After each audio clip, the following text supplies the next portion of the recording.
A'udzubillahi minasyaitonirrajim. Surat An-Nazi'at. Nah, ya, Death Angel ini malaikat maut. Baru 2 poin yang kemarin, satu tentang penamaan surat An-Nazi'at. Yang kedua korelasi antara surat An-Nazi'at, surat ini dengan surat sebelumnya, yaitu surat An-Naba.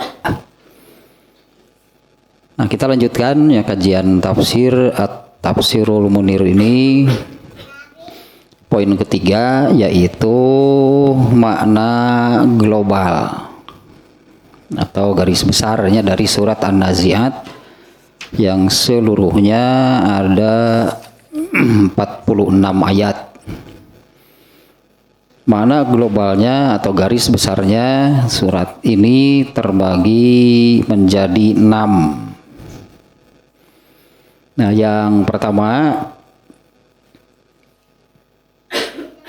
topik isi atau kandungannya surat ini seperti kebanyakan atau ke mayoritas surat Makkiyah, yaitu membicarakan tentang dasar-dasar asas akidah, yaitu tauhid. Ya, ini dasarnya akidahnya, asas gitu, dasar akidah, pondasi ya kalau bangunan. Kemudian yang kedua tentang kenabian, yang artinya di sini yang menerangkan, menunjukkan, meyakinkan, yang menekankan bahwa Rasulullah SAW itu benar sebagai utusan Allah. Kemudian yang ketiga tentang hari kebangkitan, sebutannya hari kebangkitannya, atau tentang ini juga sama nih, tentang kebenaran bahwa manusia itu akan dihidupkan kembali. Nah, nanti di surat di surat ini bahkan sejak zaman sebelum Rasulullah SAW, umat-umat Nabi sebelum beliau pun banyak yang meragukan, bahkan tidak percaya adanya hidup setelah mati, tidak percaya manusia yang telah mati dihidupkan kembali. Itu poin pertamanya, topik atau maudu dari surat ini secara keseluruhan terbagi menjadi 3. Ya, satu menekankan semuanya, dia menerangkan, menjelaskan, menekankan. Yang pertama tentang hal yang paling mendasar, yaitu tauhid. Ya, karena ini yang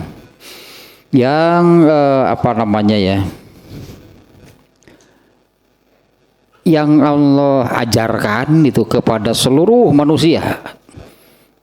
Sejak Nabi yang pertama dan umatnya, Nabi kedua dan umatnya, dan seterusnya lah gitu ya, sampai Nabi yang terakhir dan umatnya, asasnya sama gitu ya, yang diajarkan oleh Allah kepada seluruh manusia, di mana Allah mengajarkan ilmu, artinya ya, ilmu yang Allah ajarkan kepada seluruh manusia melalui nabi-nabi yang diutusnya, asasnya, pondasinya, dasarnya itu sama. Allah mengajarkan bahwa tidak ada Tuhan selain Allah. Ini yang diajarkannya, asasnya atau asas, pondasi atau hal yang paling mendasar gitu, yang wajib diketahui, wajib diimani, wajib diyakini bahwa tidak ada Tuhan selain Allah. Adapun kenyataannya ya tidak aneh lah, tidak aneh kalau umat Rasulullah SAW sampai orang-orang yang hidup pada hari ini perbandingannya cukup jauh gitu ya, perbandingannya cukup jauh antara orang yang percaya dan orang yang tidak percaya tentang hal ini, tentang ketuhanan lah gitunya, tentang ketuhanan. Kalau di Indonesia mau beruntung, dasar negara kita itu kan Pancasila. Sila pertama itu tentang ketuhanan yang maha, persis seperti yang diajarkan oleh Allah. Artinya nih, itu ketuhanan yang Maha Esa. Allah itu mengajarkan demikian. Ketuhanan yang Maha Esa itu artinya Tuhan itu hanya satu. Berarti kan maksudnya, maknanya bahwa Tuhan itu hanya satu. Nah ini yang diajarkan oleh Allahnya dari umat-umat sebelumnya, umat Rasulullah SAW sampai orang-orang hari ini yang secara waktu lah sebutnya, secara waktu umat Rasulullah SAW. Masa yang hidup hari ini mau saya ini umat Nabi Ibrahim, masa emang hidupnya kapan? Saya umat Nabi Nuh, kan nggak mungkin kan? Kalau secara waktu itu ya, setelah Rasulullah diutus dan berikutnya itu disebutnya umat Rasulullah. Tapi kenyataannya ya, dengan perbandingan yang cukup jauh antara yang tidak percaya dan yang percaya, ternyata jauh lebih banyaknya, perbandingan cukup jauh lebih banyak yang tidak percaya. Itu dari ya statistik secara global ya, mungkin juga ya kalaupun tidak akurat, mungkin tingkat ininya sedikit sih ya. Kalau penduduk dunia hari ini 7,8 miliar, muslimnya hanya 1,2 miliar, sisanya artinya mereka tidak tauhid.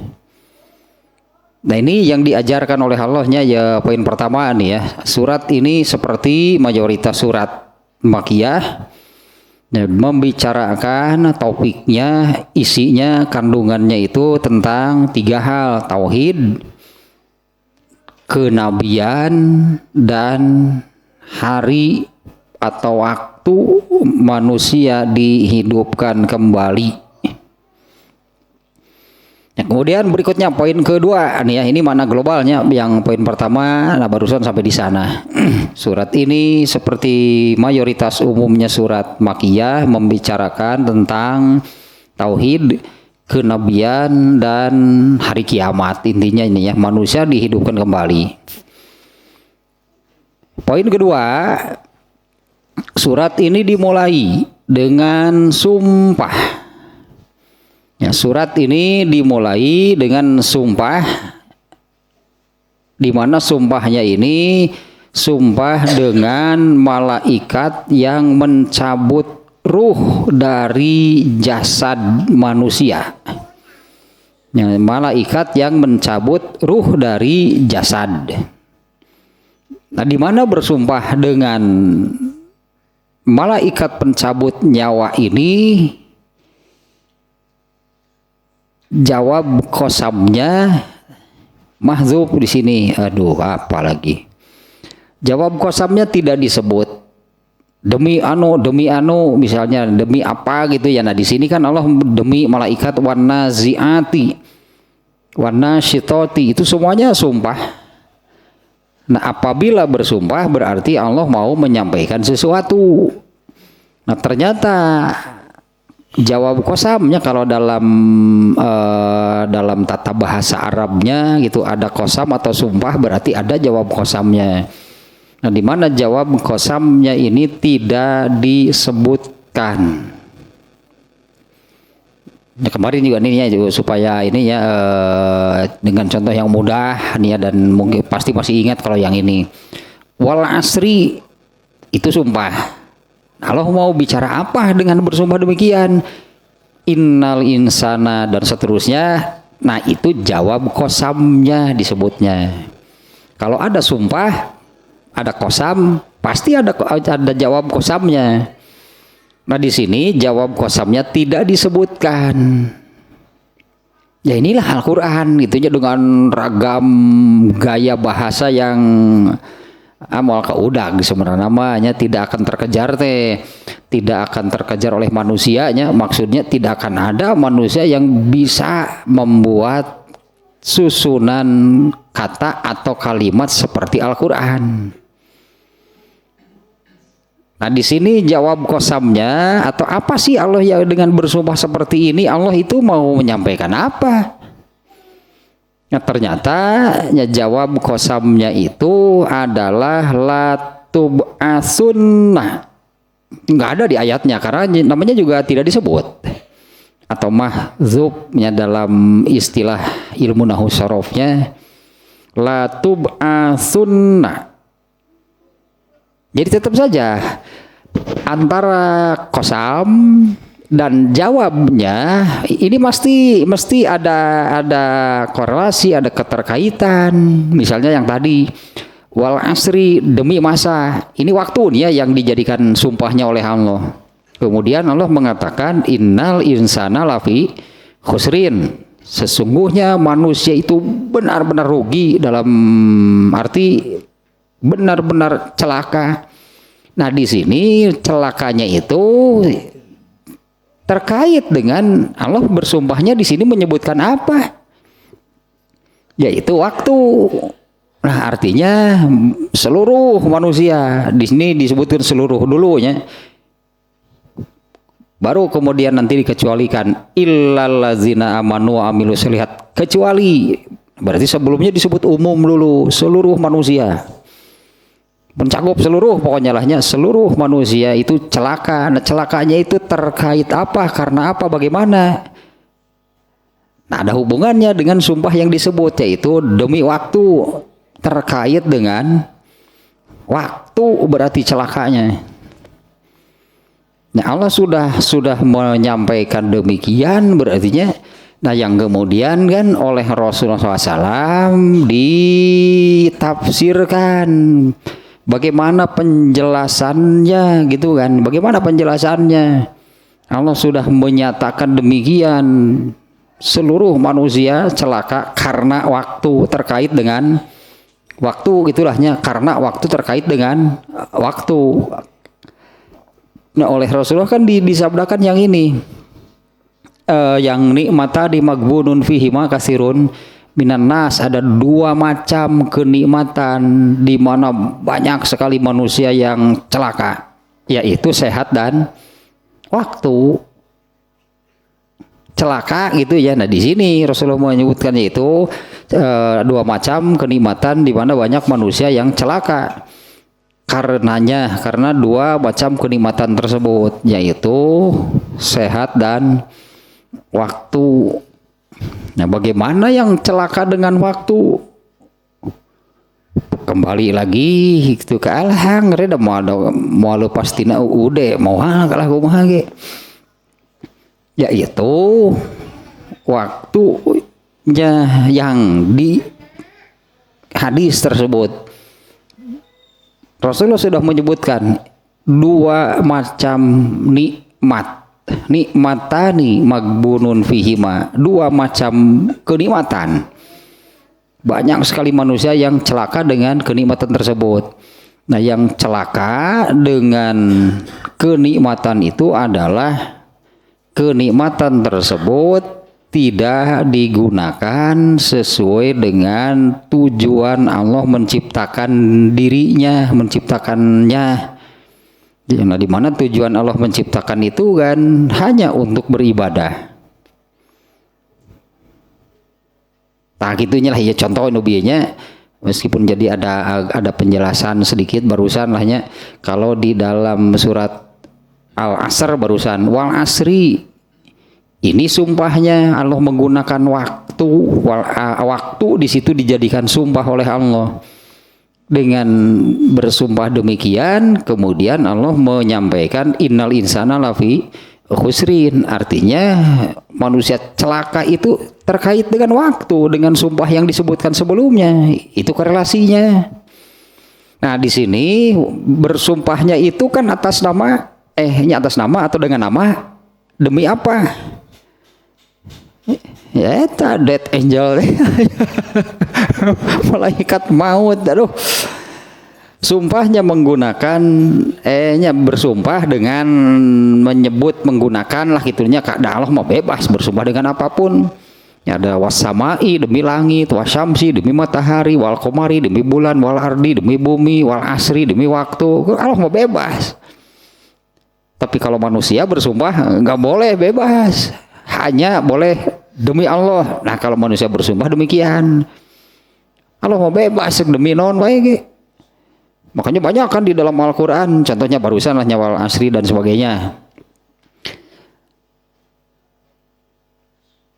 Nah, di sini sumpahnya di surat ini ya Allah menyebut demi malaikat yang mencabut nyawa. Kalau ayat pertama an-nazi'at itu mencabut nyawanya dengan cara yang kasar, dengan cara yang kejam, dengan cara yang sadis lah pokoknya. Nah, kemudian kalau ayat keduanya wanasyitoti nasto, nah itu malaikat yang mencabut nyawanya dengan halus, lemah lembut, dengan santun mencabut nyawanya. Nah, memang ya, ayat ini sudah menyebutkan demikian, ya berarti cara malaikat mencabut ruh dari jasad itu ada dua macam. Ada yang dengan cara yang kasar, kejam, ada yang dengan cara yang halus. Ya, kemarin hadisnya sudah disebutkan lah ya. Nah, yang menjadi jawab qasamnya di ayat ini tidak disebutkan. Kalau wal asri innal insana, nah kalau itu disebutkan. Jawab qasamnya dengan bersumpah seperti itu, Allah itu mau menyampaikan apa? Nah, kalau di sini malah tidak disebut. Nah, kalau dimunculkan gitunya, kalau dimunculkan jawab qasamnya itu adalah latub asunnah. Jadi demi yang mencabut nyawa, baik dengan halus atau dengan kasar gitu ya. Kemudian wasabi hati sabha, demi malaikat yang turun dari langit dengan cepat.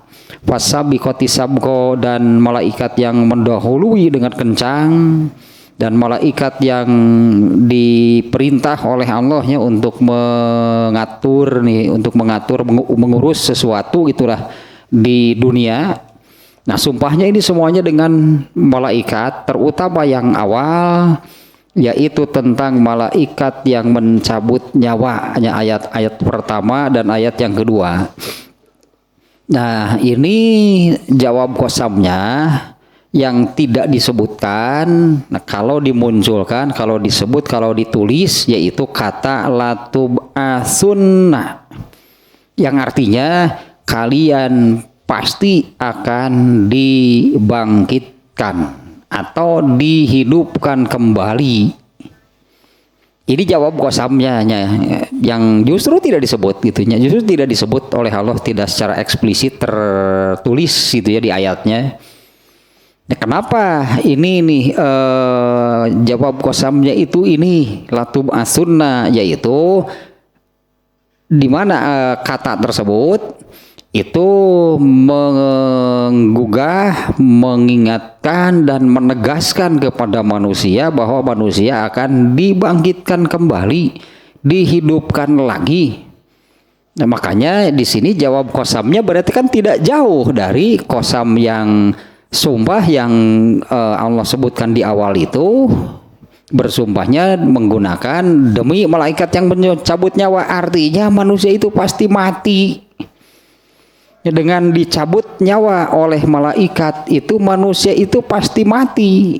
Dan dengan banyak sekali ayat ataupun hadis yang penjelasan tentang hal tersebut. Ya, bahwa manusia itu pasti mati. Nah, diantaranya kan ada hadis yang menerangkan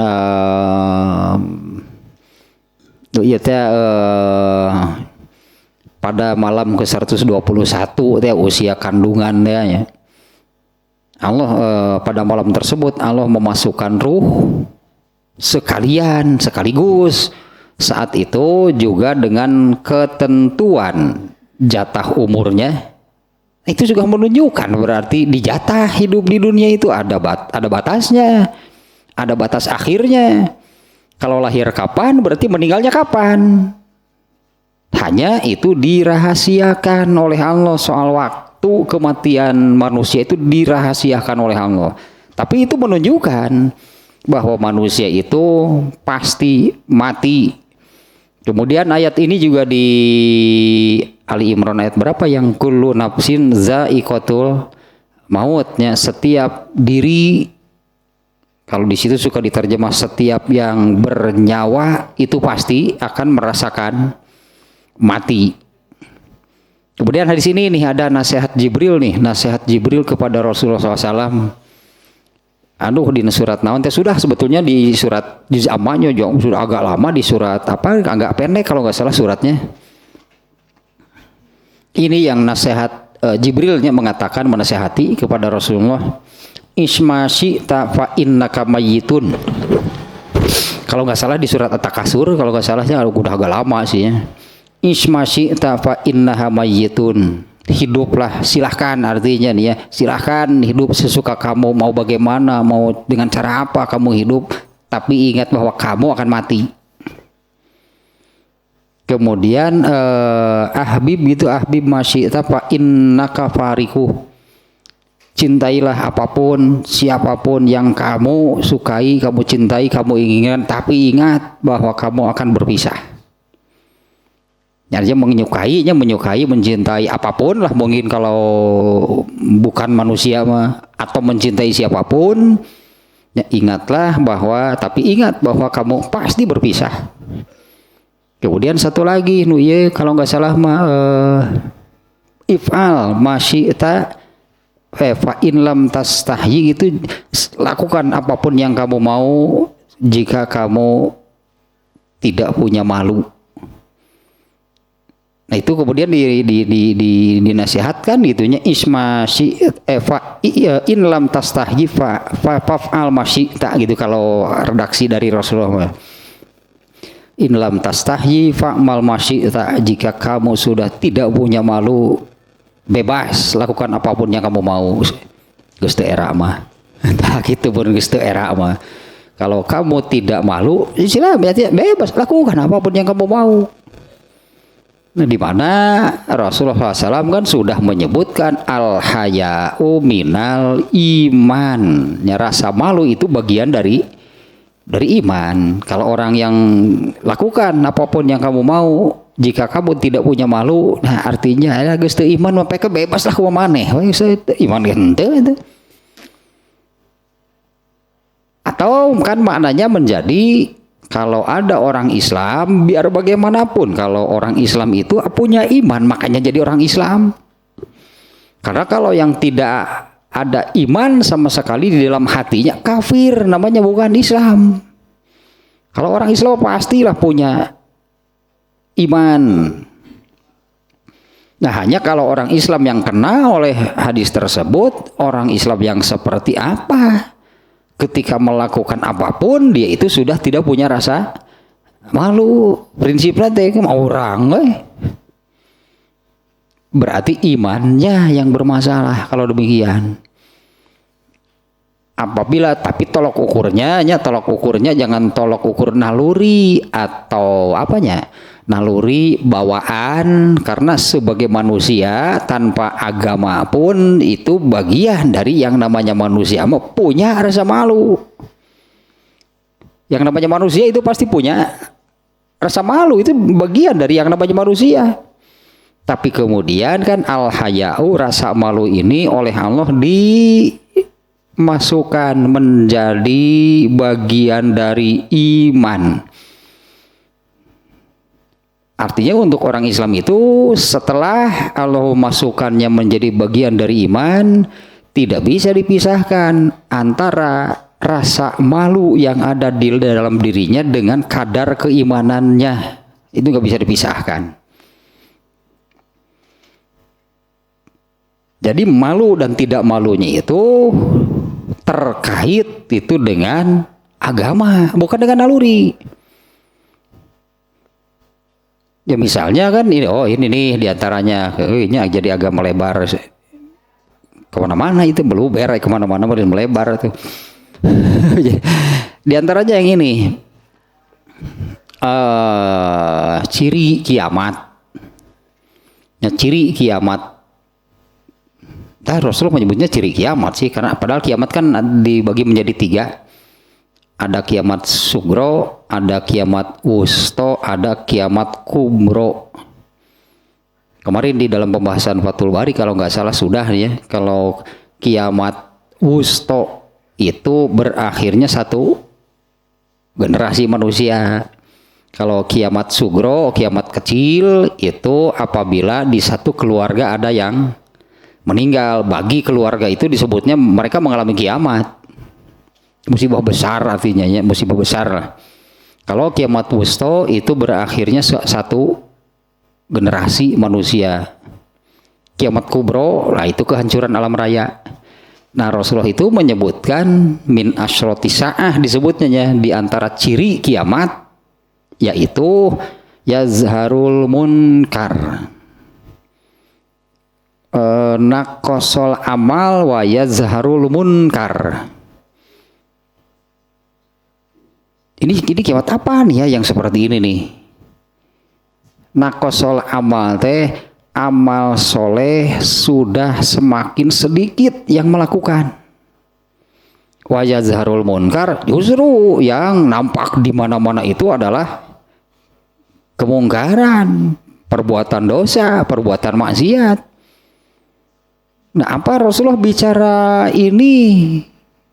Bicara seperti ini, Rasulullah bersabda seperti ini hanya tertuju kepada orang kafir? Mana ada orang kafir beramal soleh? Kemudian apa yang melakukan kemungkaran itu hanya orang kafir? Seorang kafir itu kalau diomongkan dalam masalah ini justru yang amal soleh semakin sedikit yang melakukan. Nah, artinya yang biasa melakukannya siapa? Ya orang Islam kan yang beramal soleh, orang kafir gak pernah ada yang beramal soleh.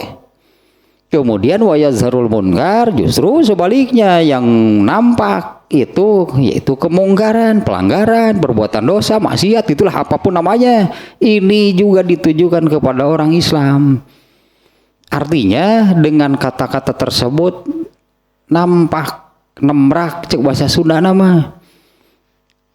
Di sini menunjukkan bahwa orang Islam itu dalam situasi seperti ini ya, ketika mereka melakukan kemungkaran, perbuatan dosa, sudah tidak ada rasa malu, artinya dilihat orang lain pun kalem weh. Slow, kenapa? Apa sararea kieu kalem atuh da sararea ge kieu. Itu kan menunjukkan kenapa tidak malu. Itu padahal yang dilakukannya itu adalah kemungkaran, perbuatan dosa. Iman bermasalah, berarti kalau melakukan kemungkaran itu sudah tidak ada rasa malu. Iman yang bermasalah kalau demikian. Ya, iman yang bermasalah, imannya rendah, imannya tipis, imannya pingsan, gitulah dugaannya. Imannya pingsan, bukannya hidup kan, iman harus hidup. Ya, pingsan disebut pingsan, kenapa nggak dikatakan mati? Kalau mati mau jadi kafir, murtad, keluar dari Islam jadi kafir, keimanannya mati, berarti hilang keimanannya, mati. Pingsan dia pada araya atuh ngen ayo pingsan teh apa dina hirup lagi sing paeh. Ya kan orang yang pingsan itu kan hidup tapi seperti yang mati. Kan yang mau dioperasi, mau dibedah, mau dibelek juga kan dibius supaya pingsan. Kalau sudah pingsan nggak terasa dibelek, dibelah, dibedah. Seperti yang mati itu ya. Nah, imannya pingsan, teh menghidupkan yang pingsan teh artinya jaga jangan sampai pingsan. Iman itu justru kan harus hidup dengan hadis ini kan, halawatul iman. Halawah itu kan manisnya buah. Kalau dianalogikan sebatang pohon, berarti kan harus ditanam dulu, tumbuh dulu, nanti berbuah, dan buahnya itu manis. Nah, iman itu demikian. Iman itu harus ditanamkan dulu, iman, kemudian dirawat, dipelihara supaya terus tumbuh, di mana akhirnya pohon iman itu akan berbuah dan rasanya itu segar, nikmat, manis. Iman itu luar biasa. Tapi pingsan berarti iman di dalam hati bukan mati, bukan hilang, tapi keimanannya pingsan, sehingga Rasulullah sampai menggambarkan demikian. Di antara ciri kiamat itu kalau amal soleh semakin sedikit yang melakukan, bukan kebaikan lah ya, karena kalau kebaikan mah tadilah kebaikan mah ukurannya budaya, tradisi, norma juga itu kebaikan. Tapi kalau amal soleh adalah amal yang berdasarkan ajaran Islam. Amal soleh mah amalannya itu berdasarkan ajaran agama Islam. Dan satu lagi untuk supaya jadi gitu ya, itu amal soleh, karena amal soleh itu kan amal yang berpahala, itu amal soleh, yang lain enggak. Supaya jadi amal soleh itu amalan berdasarkan ajaran agama Islam, dan ketika melakukannya itu dengan niat, dengan maksud taat kepada Allah, bukan dengan maksud yang lain. Nah, itu yang semakin sedikit, ini dia di antara ciri kiamat itu, semakin sedikit amal soleh yang dilakukan dan kemungkaran itu semakin nyata, semakin nembrak. Kalau bahasa Sunda nama saliuk breh di tanah teh, istilah nanti artinya mau kita mengarahkan pandangan kemana rek ngaliuk kemana wae, rek ningali kemana wae, nu kitu nu katingali teh. Yang nampak itu adalah kemungkaran. Nah, kembali lagi ke sini nih. Berbeda biar papan judul lagi meluber biar mah. Meluber, melebar kemana-mana. Nah, ini tadi sampai di sini ya, awali surat ini diawali dengan sumpahnya demi malaikat maut, di mana ayat ke-1 dan ke-2 tadinya menerangkan bahwa malaikat maut mencabut ruh dari jasad itu, ada yang dengan cara yang kasar, ada dengan cara yang halus, lembut, sopan santun. Kalau dengan cara yang kasar itu kan eta nu death angel nu mengerikan, nu kitu tah nu gambar mawa ieu teh gini. Itu kan ruh eta ge dikait atuh. Ruh manusianya juga bukan dengan tangan gitulah, bukan dengan tangan malaikat. Kemarin kita hadisnya sudah dibacanya. Di mana malaikat maut ini mencabutnya menggunakan garpu, gancu, apalah gitulahnya bahasanya. Ya itu pokoknya sesuatu ya untuk pengait gitulah. Persis tak gambarna gitu tah. Make naon teh sebutna teh baju nu kitu teh. Make naon teh baju nu kitu teh. Pakai jubah gitunya panjang, kemudian ada penutup kepalanya, kemudian pegang ini alat yang ada pengaitnya, dikait memang. Teuing teh sih kan nu ngagambar eta maca hadis meureun. Imajinasinya demikian lah gitunya, menggambarkan malaikat pencabut nyawa itu mencabutnya menggunakan alat yang memang seperti itu, ada pengaitnya. Nah, itu yang mencabut nyawa manusia dengan kasar. Nah, jawab qasamnya ini berarti ininya seperti yang tadi sajanya. Wal asri, ya itulah Allah bersumpahnya dengan waktu di sana. Nah, Allah bersumpah itu mau menyampaikan apa? Nah, ini yang harus didapat oleh manusia itu adalah ininya. Allah itu mau menyampaikan apa? Dan kalau bersumpah pasti ini hal penting, hal besar nih yang mau disampaikan. Kalau di surat Wal Asri itu yaitu innal insana lafi khusrin, ini sebetulnya yang mau Allah sampaikan kepada manusia. Nah di sini justru apa yang mau disampaikannya tidak tertulis, mahzub bahasa Arabnya tadinya tidak disebutkan. Terkait dengan Allah bersumpah di sini menggunakan kata apa? Demi malaikat yang mencabut nyawa. Nah inilah yang ada, tentu yang ada kaitannya gitu ya. Latub asunna, kalian itu pasti bukan mati. Kalau mati kan sudah ditunjukkan oleh malaikat pencabut nyawanya, itu sudah menunjukkan mati. Kalau latub asunna ini maknanya adalah kalian itu pasti dihidupkan kembali setelah mati. Ini nih, kalian itu kalau menunjukkan matinya itu dengan sumpahnya wan naziat ya sudah menunjukkan mati. Di mana naziat itu kan artinya adalah malaikat yang mencabut ruh manusia dengan kasar, mati berarti setelah dicabut ruhnya. Jadi soal matinya gitunya itu sudah tersirat lah di dalam qasamnya. Warna ziat, oh mati berarti dengan bersumpah menggunakan itu saja sudah menunjukkan manusia mati karena dicabut ruhnya oleh malaikat. Nah ini yang disampaikan oleh Allah latub asunnah. Ini sama nih kalau kata yang digunakan gitunya oleh Allah seperti di Wal Asri tadi.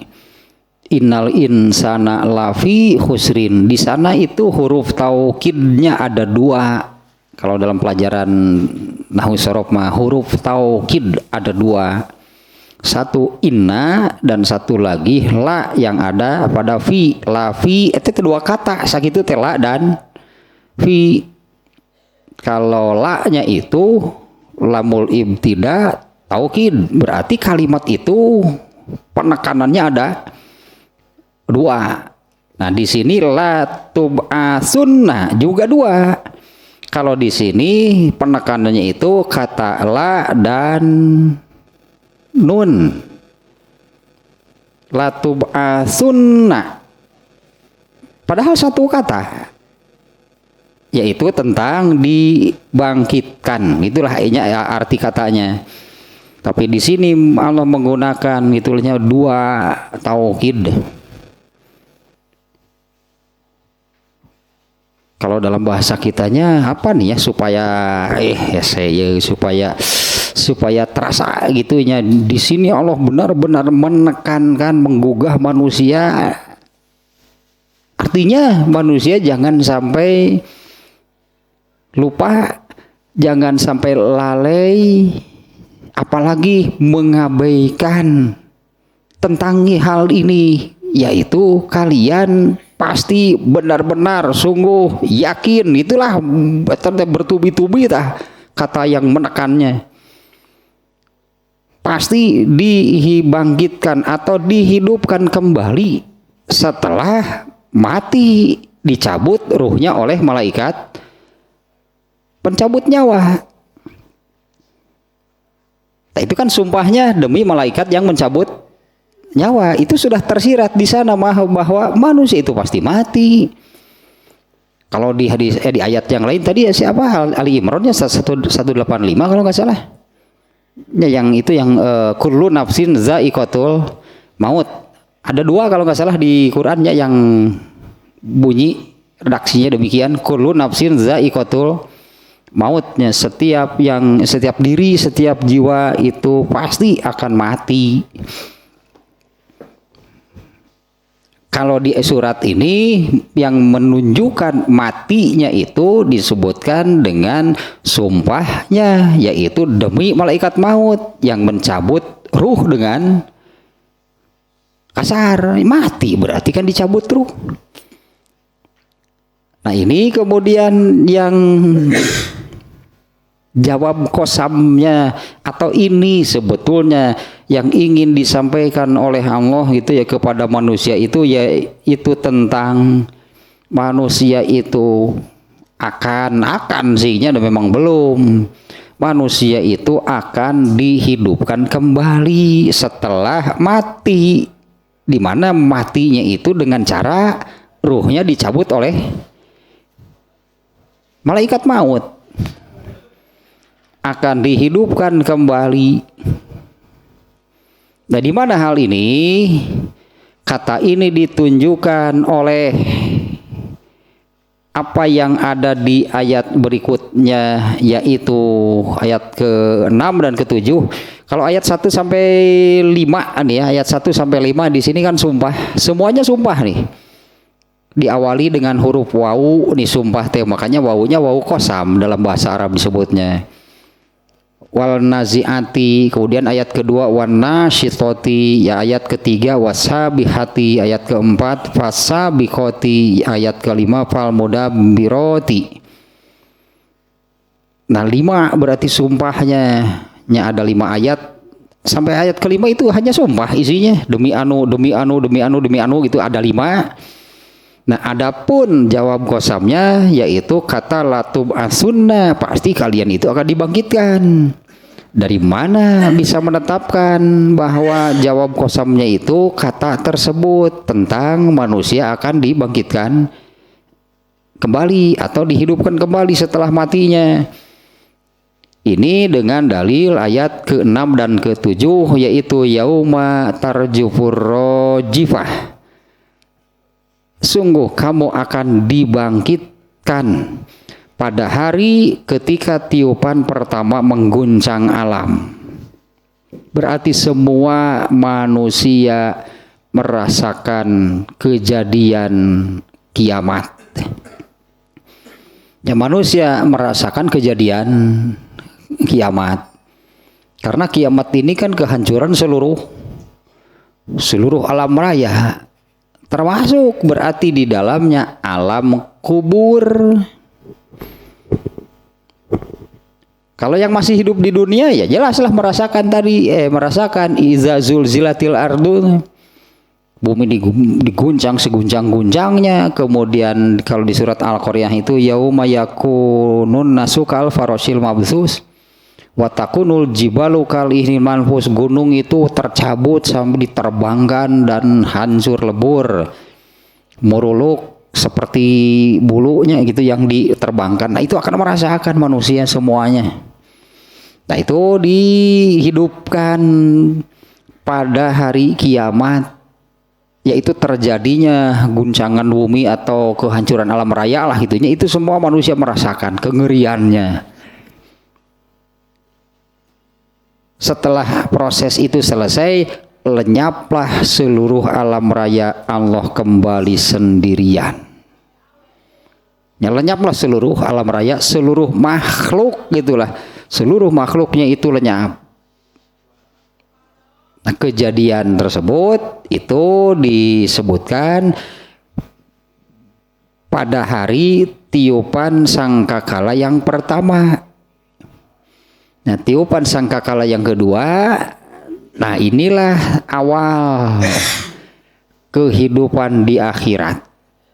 Ketika di tiupan sangkakala yang kedua, hiduplah yang dihidupkan. Nah, hiduplah yang dihidupkan oleh Allah, yaitu manusia, jin, malaikat, dan iblis. Nah, hilu dal pokot mah henteu apa ai di dunya mah hirup eta oge. Tuh hilu dal pokot henteu teu cakung. Cakung sesuikeun tuh. Henteu teu dihidupkeun deui eta mah. Yang dihidupkan kembali di akhirat manusia itu kan jin. Kemudian malaikat atau Jibril sebagai pemimpin malaikat mah di akhirat juga Jibril pemimpin malaikat, yang memberi komando itu malaikat Jibril, pemimpin seluruh malaikat. Kemudian iblis. Nah, dengan tiupan sangkakala yang kedua bangkit tanya bangkit atau hiduplah, dan sudah berada di alam akhirat. Sudah berada di akhirat, karena alam raya dunia ini semuanya kan langit terbelah. langit juga hancur kan, itu yang izas samaun syaqqat, izas samaun fatorot, itu menerangkan kehancuran langit, di mana langit itu adalah tempat tinggalnya malaikat. Malaikat itu kan di langit ininya, tempat tinggalnya manusia di bumi, malaikat di langit. Langitnya hancur gak? Hancur. Ya dengan penghuninya, berarti sama seperti bumi hancur, penghuninya atau menyentuh buminya hilang, jelema teh ngeraramang gitu, melayang karena buminya hilang, hancur dengan penghuninya. Langit juga sama kena kiamat. Berarti seluruh alam raya kalau demikian. Karena Allah biasanya ketika menyebut seluruh ciptaannya menyebutkan langit dan bumi, seluruh ciptaannya. Misalnya di ayat ini yang yusabbihu lillahi ma fis samawati wa ma fil ardh, telah bertasbih, tunduk, sujud, patuh semua yang ada di langit dan di bumi. Artinya seluruh makhluknya, berarti ya seluruh makhluknya itu tunduk, sujud, tunduk dan patuh kepada Allah. Ma fis samawati wa ma fil ardh, semua yang ada di langit dan semua yang ada di bumi, ya seluruh makhluknya berarti. Nah, ayat-ayat yang menerangkan ketika terjadi kiamat kubro itu langit hancur, bumi juga hancur, banyak yang menerangkan demikian. Maka lenyaplah seluruh alam raya setelah hilang. Nah, dimulai dengan disebutnya tiupan sangkakala yang kedua. Ketika ditiupkan sangkakala yang kedua, hiduplah apa yang dihidupkan kembali oleh Allah. Nah, ini manusia kan, ditujukan kepada manusia nih. Katakanlah ayat ini, kalian itu akan dihidupkan kembali. Nah, dihidupkan kembalinya itu setelah alam rayanya hilang. Nah, di ayat ke-6 dan ke-7-nya yang menerangkan demikian, tiupan sangkakala yang pertama yang diikuti oleh tiupan sangkakala yang kedua. Itu ayat di 6 dan 7. Tiupan kita menyebutnya sangkakalanya. Ayat ke-6 itu tarjupur rojifah, itu sangkakala yang pertama. Kalau yang kedua tatba'uha rodifah, diikuti oleh tiupan sangkakala yang kedua. Hanya saya belum mendapatkan atau memang nggak ada gitunya. Berapa lama sih jarak dari tiupan sangkakala yang pertama? Kalau tiupan sangkakala yang pertama ini kehancuran seluruh alam raya, lenyaplah seluruh makhluk, Allah kembali sendirian. Tiupan sangkakala yang keduanya itu berapa lama kemudian? Tapi kalau menurut logikanya, buat apa sih berlama-lama Allah sendirian? Ya, setelah semua ciptaannya hilang kan Allah kembali sendirian. Kemudian tiupan sangkakala yang kedua, nah itulah yang membangkitkan, menghidupkan manusia. Nah, ini nih yang ingin disampaikan oleh Allah. Jawab kosamnya itu adalah latub asunnah. Kalian itu benar gitu, benar-benar pasti yakin dihidupkan kembali. Nah, di mana hal ini ditunjukkan oleh ayat yang kelima dan keenam, yaitu adanya tiupan sangkakala yang pertama dan yang kedua. Sampai di situ poin ke masih ada sedikit nih. Poin keduanya dari ini makna global juga berdasarkan ayat ke-10. Nah, di mana orang-orang yang durhaka itu mengatakan, apakah kita ini akan dikembalikan seperti kehidupan semula? Apakah kita ini akan dikembalikan seperti kehidupan semula? Nah, di ayat berikutnya yang mengatakan, padahal kita ini sudah menjadi tulang belulang yang hancur lah itu bahkannya. Ini kan yang dulu juga pernah terjadi itu ya di zaman Rasulullah SAW, di mana orang-orang jahiliyah itu sampai membawa tulang belulang manusia. membawa tulang belulang manusia, lalu sebutlah dilemparkan itu ke hadapan Rasulullah SAW. Kemudian mereka mengatakan, coba terangkan apa tulang belulang seperti ini, artinya manusia yang mati sudah menjadi tulang belulang seperti ini yang kamu katakan akan hidup lagi. Gitu, mereka mengatakan, coba terangkan bagaimana yang seperti ini yang akan kamu katakan manusia akan hidup lagi. Bagi logika mungkinnya, bagi logika atau akal, dengan seperti itu katakanlah melihat tulang belulang manusia, lalu akalnya berpikir bagaimana gitu ya tentang apa iya gitu yang seperti ini nanti hidup lagi. Mustahil, mungkin itulah kalau menurut akal. Tulang belulang sudah seperti ini, sudah keropos, sudah hancur, sementara Rasulullah SAW menerangkan bahwa manusia akan dihidupkan lagi. Ya cobalah kita lihat tulang apapun lah gitunya untuk bahan tafakur mah, tulang hayam tuh.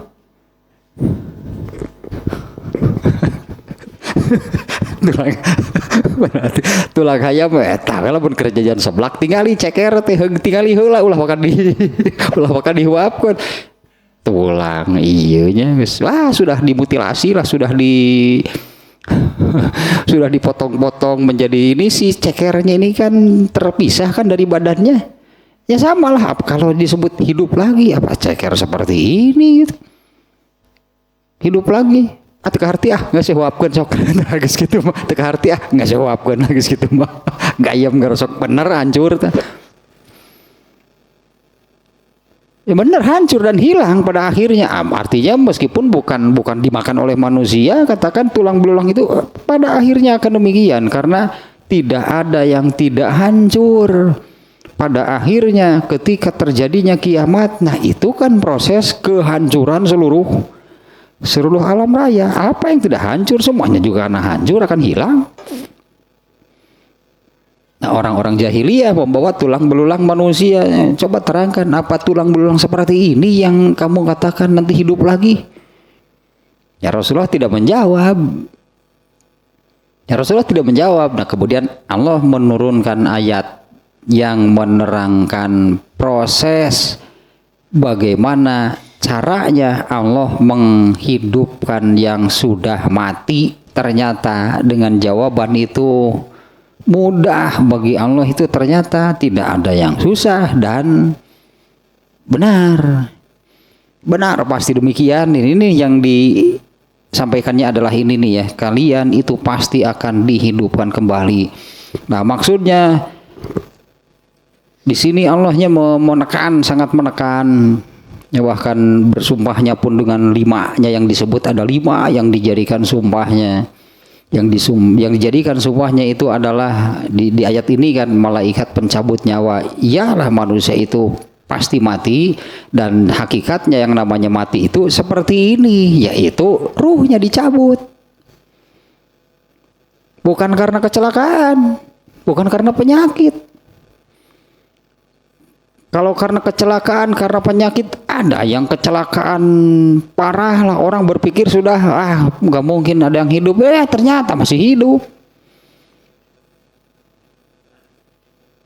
Ada yang ini parahnya melihat ini tayangannya gitulah, ada yang jatuh dari ketinggian 10.000 meter hidup kan susah teka hardi. 10.000 meter ketinggian 10.000 meter gitu jatuh ke bumi. Teka bayang buran bak naga siga kumaha hirup. Ya memang belum dicabut berarti ruhnya. Atau ada yang tenggelam tapi timbul lagi, buru-buru pengen ngojahit. Eta teh can waktuna deui. Ruhnya berarti belum dicabut. Padahal tujuannya mau bunuh diri. Dengan maksud bunuh diri, cek malaikat teh darek bunuh diri kalau belum waktunya tidak akan mati. Jadi hakikat mati sebetulnya jatah hidupnya habis. Kalau jatah hidupnya habis, ya pasti akan mati meskipun tidak mengalami kejadian yang bagaimana gitulahnya. Banyak juga saya lihat di video-video yang seperti itulah. Di situ dengan judul ya kematian itu bisa menghampiri ketika orang sedang apapun. Pemain bola ada yang sedang lari. Ya pemain bola profesional itu sedang lari, tiba-tiba terhuyung, kemudian jatuh. Datang para medis sudah tidak bernyawa. Padahal tadi sedang lari. Matak dipaenkeun ge jagjag beureun pemain teh keur gering moal atuh. Pemain nu keur diopname gitu. Digotong heula jeung blangkarna, jeung infusanana titah main moal atuh. Sehat artinya karena waktunya sudah tiba. Ada gininya dari tayangan itu ada reporter yang sedang menyampaikan laporan. Ada juga yang sedang khutbah, ada juga yang sedang menari dan sebagainya. Kalau waktu sudah kematiannya sudah datang, ya pasti akan datang karena tidak ada satupun yang dipercepat atau diundur, itu nggak ada. Eta surat naon teh anu la yastaqdimuna sa'atan wala yastakhirun. Tidak ada yang dipercepat, tidak ada yang diundur. Semua meninggal pada waktunya. Nah setelah itu kemudian, nah ini yang Allah ingatkan itu bahwa manusia itu akan dihidupkan kembali, terus dihidupkan kembali. Itu mau apa? Ya dihidupkan kembali itu mau apa? Untuk apa?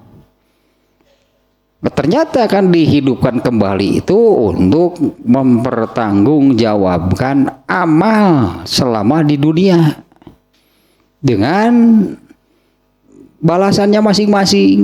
Ya, untuk mempertanggungjawabkan amal selama di dunia dengan balasannya masing-masing.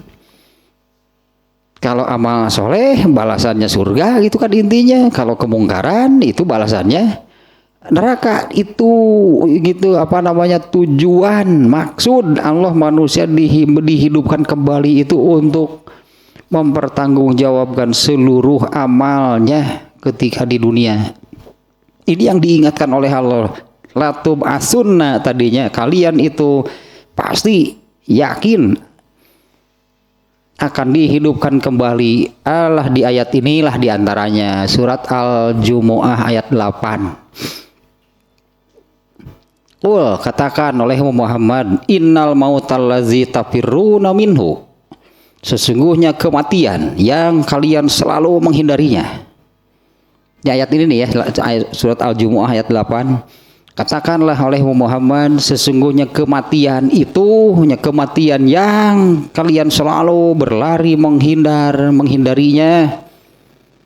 Qul innal mautallazi tafirruna minhu fa innahu mulaqikum. Dia kematian itu pasti akan menangkap kalian.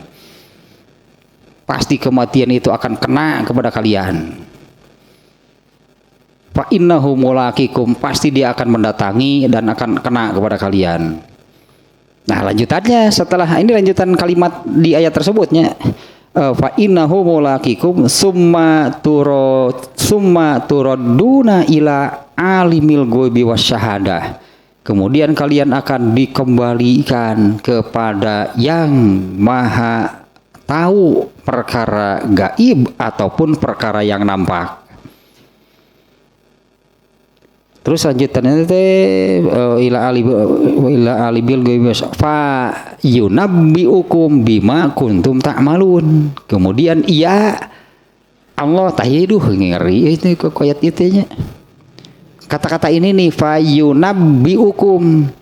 Kemudian Allah akan mengungkap, membuka, mengabarkan bima kuntum ta'malun, semua yang telah kalian amalkan. Ya summa turadduna ila alimil ghaibi wasyahadah fayunabbiukum bima kuntum ta'malun. Nah ini tujuan maksud Allah menghidupkan kembali manusia. Eta ayat eta sejalan nih dengan yang sedang kita kaji sekarang nih ya. Rangkaiannya itu dari ayat 6 Qul ya ayyuhallazina hadu in za'amtum annakum awliya'u lillahi min dunya fatamannawul mauta in kuntum shadiqin. Ya, katakanlah oleh Muhammad, wahai Yahudi, jika benar kalian itu keluarga besar Allah, jika benar kalian itu keluarga besar Allah, auliyaulillah, dibandingkan dengan manusia-manusia lain, fatamannawul mauta, coba kalian minta mati itu disegerakan jika kalian benar. Wala yatamannawunahu abadan.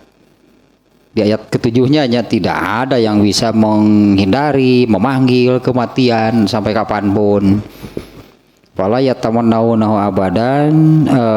Nanti ikir maca ayat sok sok lagi tadi di nasirah itu. Wala yatamannawunahu abadan. Kenaonnya ayat ketujuhnya bima qaddamat aidihim wallahu alimum bizolimin, ya ayatnya demikiannya, wallahu alimum bizolimin. Nah, kalian tidak bisa menghindar dari apa yang telah kalian amalkan. Allah itu maha tahu, mengetahui orang-orang yang zalim. Nah, ayat ke-8-nya tadi katakan oleh Muhammad, sesungguhnya kematian yang kalian selalu menghindari, menjauhinya, fa innahu mulaqikum, pasti mereka kematian itu akan datang, menyergap, merintatilah, pasti kematian itu akan menemui dan menyergap kalian. Summa lanjutanana ini banyak berartinya ayat yang menunjukkan demikian. Kemudian kalian akan dikembalikan kepada yang maha mengetahui urusan gaib dan urusan yang nampak. Summa fa yunabbi'u, itu surat An-Naba, kata fa yunabbi'u itu artinya mengabarkan dengan sebenar-benarnya. Itu arti An-Nabanya, bukan akhbaro gitulah kalau bahasa Arab nama.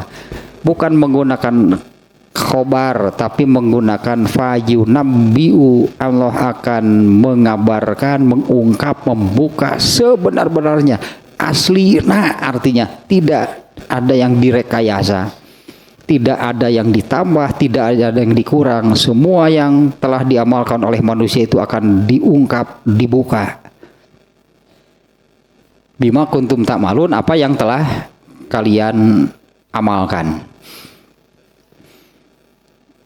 Kemudian poin ketiga nih, lanjutkan nih. Tadi poin pertama dan kedua itu rangkaian ayat sampai ayat 10 lah itunya kalau dibagi-bagi. Ini tadi itu sampai dari ayat 1 sampai 10 sebetulnya kan ayat 1 sampai 5-nya itu berupa sumpah. Yang sebetulnya ingin Allah sampaikan dengan sumpah-sumpah tersebut adalah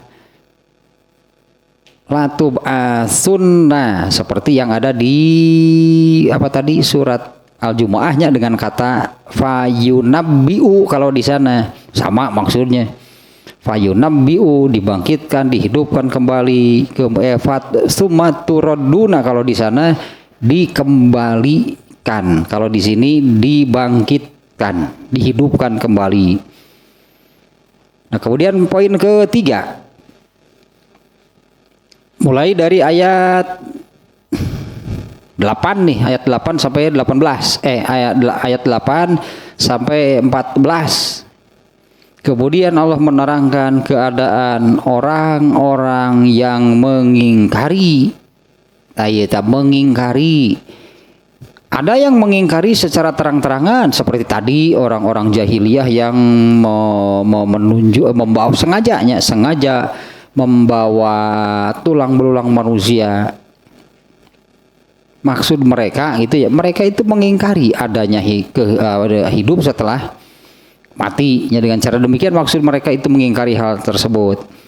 Nah, kemudian Allah menerangkan orang-orang yang memang mengingkari ataupun yang ragu tentang hal ini, yaitu tentang manusia itu akan dihidupkan kembali.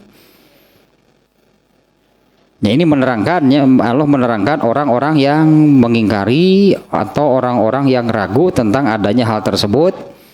Kemudian Allah pun menggambarkan kepanikan dan kengerian yang luar biasa ketika terjadinya kiamat kubro. Bagi mereka yang mengingkari atau yang tidak percaya, yang ragu akan kepastian dihidupkan kembali, mereka merasakan kepanikan dan kengerian yang luar biasa ketika terjadi kiamat. Karena ketika terjadi kiamat itu juga disebutnya itu, nah itu sudah dibangkitkan dari yang mati, dari kematian dihidupkan lagi sehingga bisa merasakan bagaimana dahsyatnya peristiwa kiamat. Anggaplah yang sudah meninggal gitunya, yang sudah meninggal itu dengan tiupan sangkakala pertama itu dihidupkan sehingga mereka bisa merasakan dahsyatnya kiamat kubro. Kehancuran seluruh alam raya, berarti semua manusia merasakan, itu tidak ada yang tidak merasakan. Nah, bagaimana Allah menerangkan di sini, menggambarkannya kepanikan dan kengerian yang luar biasa. Mereka orang-orang yang tidak mengingkari, meragukan gitunya, atau tidak percaya itu adanya kebangkitan atau dihidupkan setelah kematian. Dan Allah pun menerangkan apa yang diucapkan oleh mereka. Nah, mereka nanti akan mengatakan seperti ini. Nah, gambaran atau ini benar sih sebetulnya ya. Apa sih yang akan dikatakan manusia nanti? Apa yang akan dikatakan oleh manusia ketika dari ini saja, dari awal kebangkitan pertama, yaitu dihidupkan untuk merasakan terjadinya kiamat kubro. Ini kan tiupan sangkakala yang pertama, tadi digambarkan di ayat ke-6 tadinya, yang diikuti oleh tiupan sangkakala yang kedua. Apa sih yang akan dikatakan oleh manusia dengan pada waktu peristiwa tersebut? Nah, di antaranya di sini ya di ayat 8 nih sampai 14 nih. Nah, ini di ayat 10. Yaquluna inna lamarduduna fil hafirah, itu yang tadinya orang-orang yang durhaka, orang-orang musyrik kafir mengatakan, apakah kita benar-benar akan dikembalikan kepada kehidupan yang semula? Ini di antaranya yang dikatakan oleh mereka. Aiza kunna izoman nakhiroh, apakah akan dibangkitkan juga padahal kita ini telah menjadi tulang belulang yang hancur? Qalu tilka izan karratun khasiroh. Nah, mereka berkata, kalau demikian itu adalah satu pengembalian yang mencelakakan. Fa innama hiya zajratun wahidah. Sampai di sana tadinya ayat yang ini nih, Allah menggambarkan apa nanti yang akan dikatakan oleh orang-orang yang durhaka dalam keadaan panik, yang mereka mengatakan seperti yang tadilah dari ayat 10 sampai 12.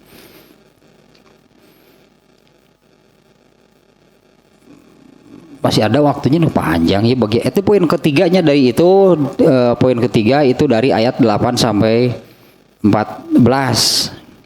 Kemudian ayat berikutnya ini cukup panjang rangkaian ayat. Poin berikutnya ini cukup panjang di rangkaiannya dari ayat 15 sampai ayat 26. Di mana intinya ayat ini, rangkaian ayat ini Allah memuat tentang kisah Nabi Musa. Banyaknya kisah Nabi Musa, paling banyak. Nah, kisah Nabi Musa dan Fir'aun lah itu ya. Yang intinya yang tadi bahwa bukan hanya umat Rasulullah SAW yang meragukan, yang tidak percaya, yang mengingkari adanya hidup setelah mati. Fir'aun juga dulu sama, karena yang itu kan yang Allah ajarkannya kepada manusia melalui semua melalui semua nabi yang diutusnya itu sama, dasarnya adalah tauhid, tidak ada Tuhan selain Allah. Semua nabi mengajarkan demikian. Fir'aun Nabi Musa juga kepada Fir'aun mengajarkan itu.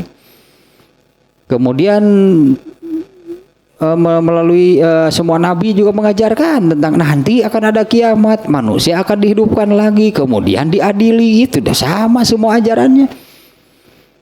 Nah, dari ayat 15 sampai 16, nah di sini Allah menerangkan kisah Nabi Musa dan Fir'aun terkait ini masalah ininya, terkait masalah hal yang sama. Jadi contohnya dulu juga sama seperti itu.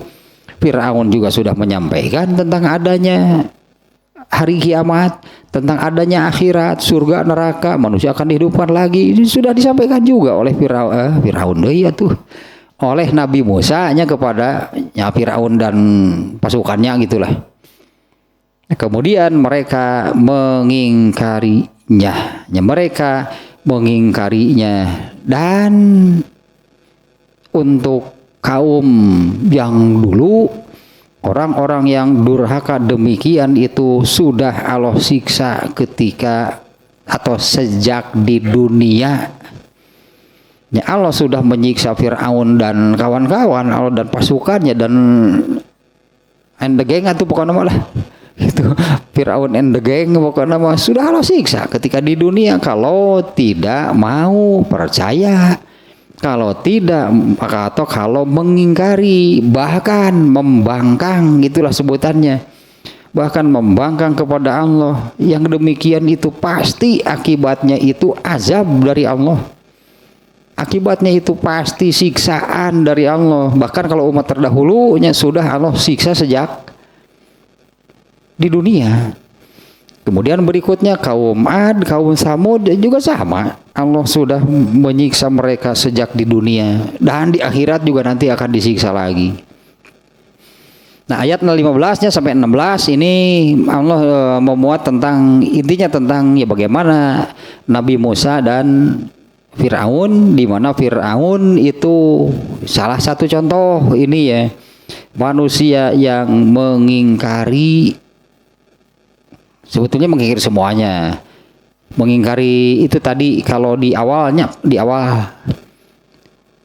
topik isi kandungan dari surat ini tadinya di awal yang seperti ini kan.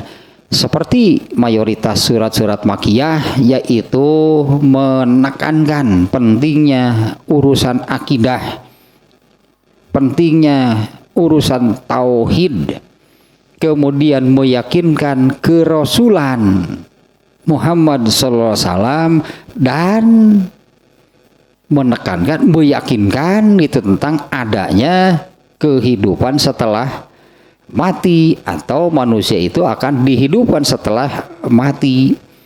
Ini contohnya Fir'aun yang menolak semuanya, bertauhid nggak mau, bahkan dirinya mengaku sebagai Tuhan. Dia tidak mau mengakui tidak ada Tuhan selain Allah, malah dia memproklamirkan diri, akulah Tuhan.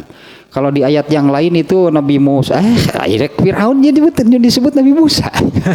Pebelit lawan dia sebab sampai gitu lain sampai. Biasanya lamun burger lancar nerangkan. Spaghetti lancar.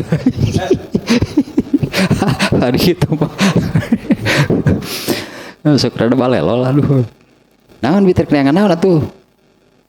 Oh, ini kata-kata Nabi itu Nabi Deui Fir'aun nya, sampai dia mengatakan akulah ana rabbukumul a'la. Itu kata Fir'aun. Padahal arti Rabbun itu apa? Bukan hanya Tuhan. Rabbun itu artinya kan yang menciptakan, yang memberi rezeki, yang memelihara. Makanya Allah Rabbul Alamin itu kan Allah yang menciptakan, Allah yang memberi rezeki, Allah yang memelihara seluruh alam raya, mengurus, mengatur, itu arti Rabbun. Fir'aun dasar belegung nyebutkan ana Rabbun, ira sia teh ciptakeun. Kapan Fir'aun menciptakan? Apa yang diciptakannya kan enggak ada. Eta di bodoh teh sok teu kagok. Nyebutkan ana rabbukum kayak gini ayat teh, ayat ada yang menemukan ayat apa teh? An-Nazi'at. Oh, itu doang iya. Nu iya berarti di antara ayat 15 sampai 26 tah ada yang Fir'aun mengatakan demikian, bukannya menerima ilmu, bukannya menerima penjelasan tentang ketuhanan, tentang Tuhan, yaitu tidak ada Tuhan selain Allah. Nah, bukannya menerima, malah dia mengatakan akulah Tuhan kalian. Itu pembangkangan ditanya, itulahnya apa namanya disebutnya penolakan, pengingkaran dan pembangkangan. Di ayat berapa tadi teh? Ayat 24. Nah iya, nah ini kan rangkaiannya ayat 15 sampai 26 ya. Nah, itulah contohnya gitu, dulu juga pernah terjadi. Bahkan yang amat sangat keterlaluan, bukannya menerima pernyataan tidak ada Tuhan selain Allah, malah dia menyatakan akulah Tuhan, akulah Rabbukum, akulah Tuhan kalian, kepada masyarakatnya yang lemah. Ya, masyarakatnya yang lemah ya wah tidak ngelawan tuh bisa. Ya mau melawan itu kan tidak bisa, tidak mampu, karena itu tuh kekuasaan Firaun yang tanya itu dari ya catatan sejarah, berartinya ini catatan sejarah dan benar itunya demikian seperti yang diungkap, dikisahkan di dalam Al-Qur'an, bagaimana Firaun itu bisa bertahan sebagai penguasa. Caranya itu adalah bodohkan masyarakatnya. Karena bodoh itu kelemahan, mereka pasti lemah. Oleh Firaun. Jadi apa yang dilakukan oleh Firaun untuk rakyatnya itu adalah pembodohan semua, makanya dia bisa bertahan.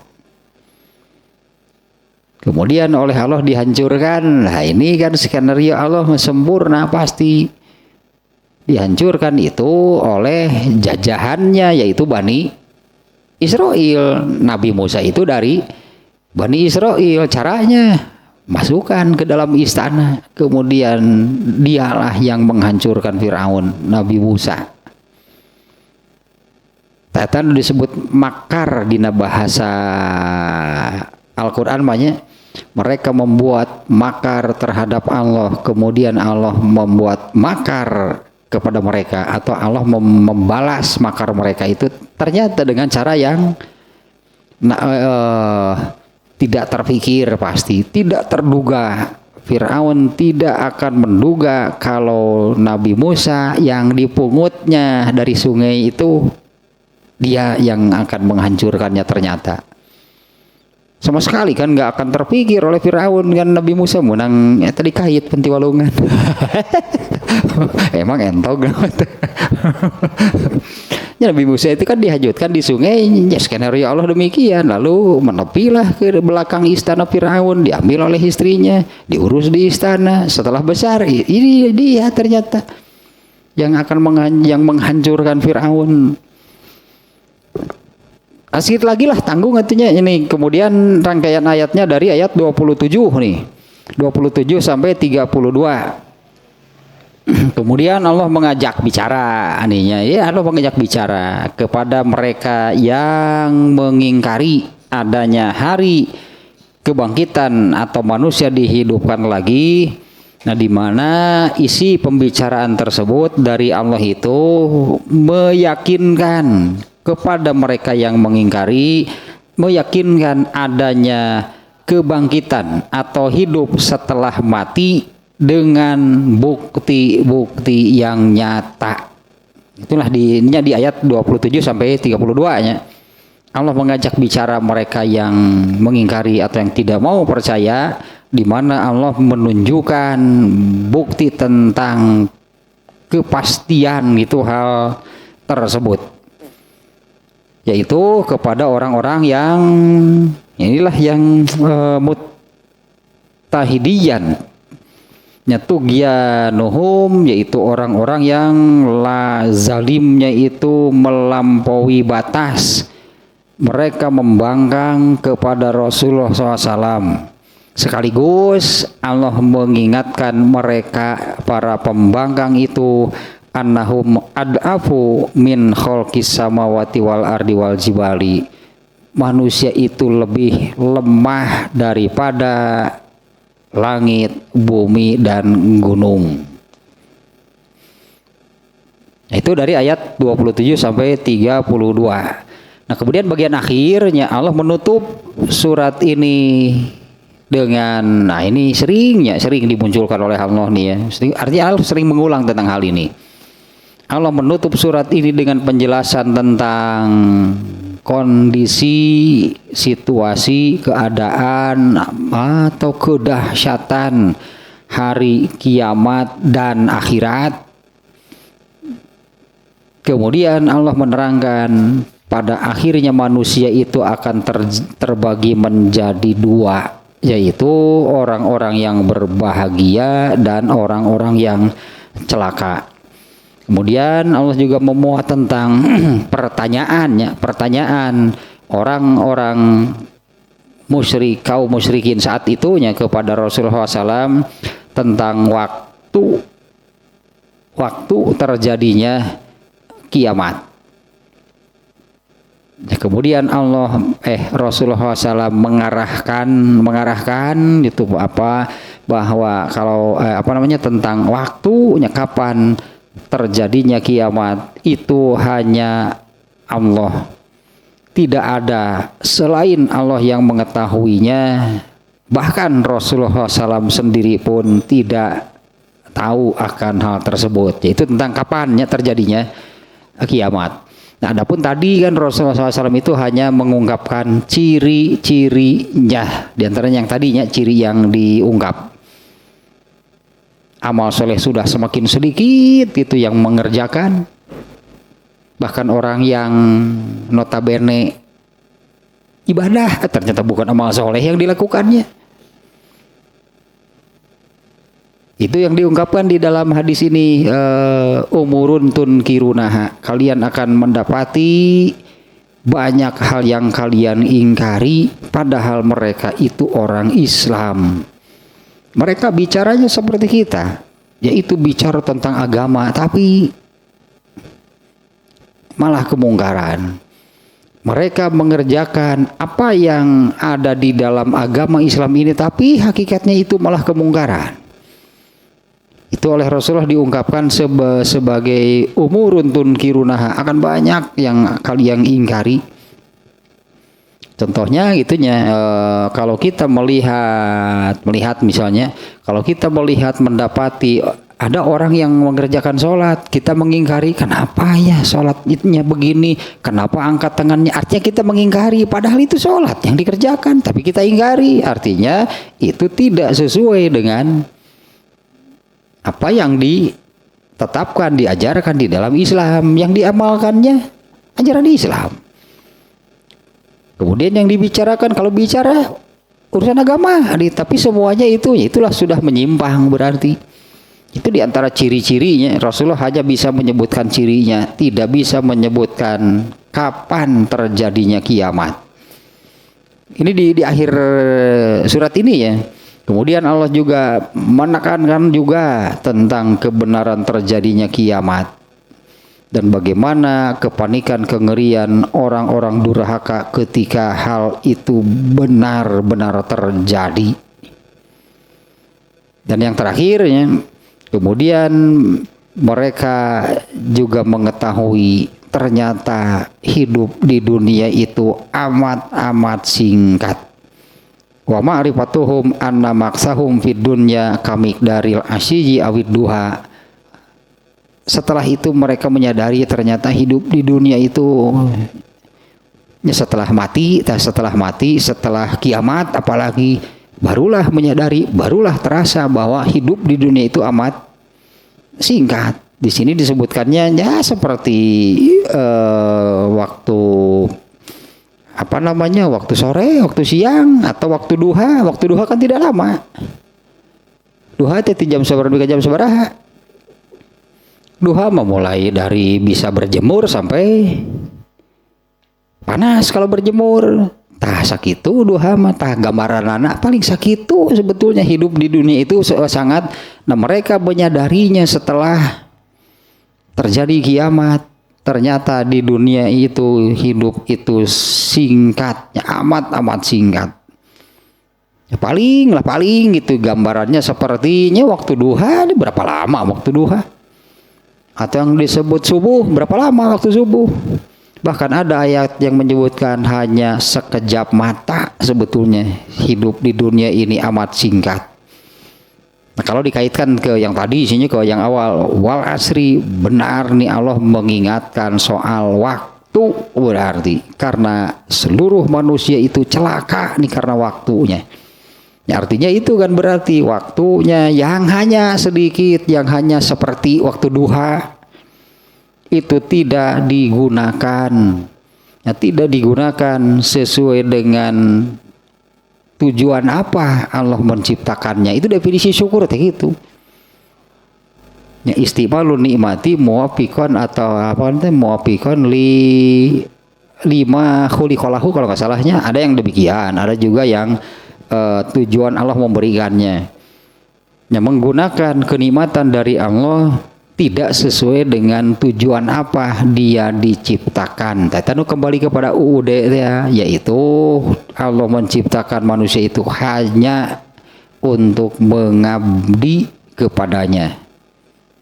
Tosah tak berartinya makna globalnya demikian. Yang global singkat 40 ayat berarti biar teh dari ayat pertama sampai yang terakhir itu makna globalnya hanya terbagi itu menjadi 6 poin. Nah setelah ini baru nantinya masuk ke pembahasan ayat-ayatnya. Kalau kitab ini membahas yang pertama yaitu ya tentang sumpah tentang pasti terjadinya hari kebangkitan atau dihidupkan kembali dan bagaimana kondisi orang-orang yang durhaka. Ya, kondisi orang-orang yang durhaka yaitu mereka orang-orang yang mengingkari. Nah, itu rangkaiannya di sini ayat 1 sampai 14. Berarti nantinya berarti pertemuan berikutnya mulai ini masuk ke dalam pembahasan ayat-ayatnya. Ya pasti cukup panjangnya karena jumlah ayatnya juga cukup banyak, 46 tadinya, meskipun pendek-pendek sih ayatnya. Tapi jumlah ayatnya cukup banyak, 46.